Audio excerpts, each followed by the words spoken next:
아파트 단지 앞으로 구급차가 지나가고요. 뒤이어 경찰차도 달려갑니다. 인천의 한 아파트 단지인데요. 어제나 2시쯤 아들이 숨을 안 쉰다며 학생의 아버지로부터 다급한 신고 전화가 있었습니다.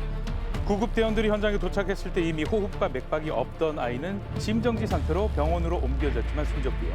그런데 구급대원들의 눈에 수상한 점이 발견됐는데 숨진 아이의 몸 곳곳에 멍자국이 있었다는 겁니다.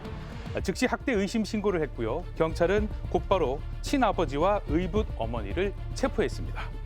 네, 정황을 보니까 가정 내에서 부모의 학대가 있었을 것으로 지금 짐작이 되는 상황인데 부모는 이를 강하게 부인했다고요. 네, 경찰서에 붙잡혔는데 부모가 말하길 그 상처 같은 경우는 아이가 직접 상처를 냈다. 네네. 자기들은 모른다라고 이렇게 발뺌을 했다라고 합니다. 그런데 숨진 아이가 보인 이상한 점이 한두 가지가 아닌데요.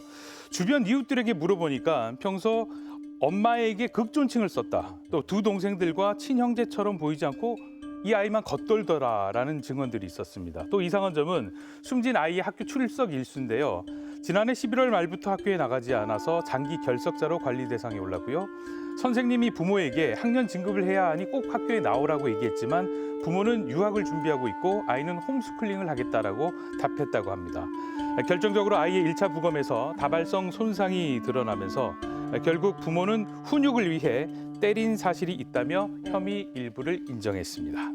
네, 학대 의심할 수 있는 그런 상황인 것 같습니다. 근데 그 전에 사회에서 좀 이렇게 확인하는 이 의심할 만한 그런 정황은 발견되지 않았었을까요? 네, 그래도 주변인 가운데 가장 빨리 느낄 수 있었던 건 학교 측이 아닐까 생각해요. 네. 선생님이나 아이들이 좀 이상하다라고 생각하지 않았을까 하는 느낌이 드는데요. 앞서 말했듯이 작년 11월부터 학교에 나가지 않았고 학교엔 홈스쿨링을 하겠다라고 전달했죠. 이후 학교는 전화로만 아이의 상태를 확인을 했고요. 그 과정에서 특이점은 발견되지 않았다고 합니다. 또 가족들이 복지급여 대상이 아니었기 때문에 지자체도 위기 징후는 포착하지 못했고요. 문제는 부모와 살고 있는 숨진 두 아이의 동생들인데요. 의붓 어머니의 친자녀인 2살, 3살 동생들은 다행히 몸에 학대 흔적은 없는 상황이지만 추가 피해를 우려해서 보호시설로 분리 조치가 된 상태입니다.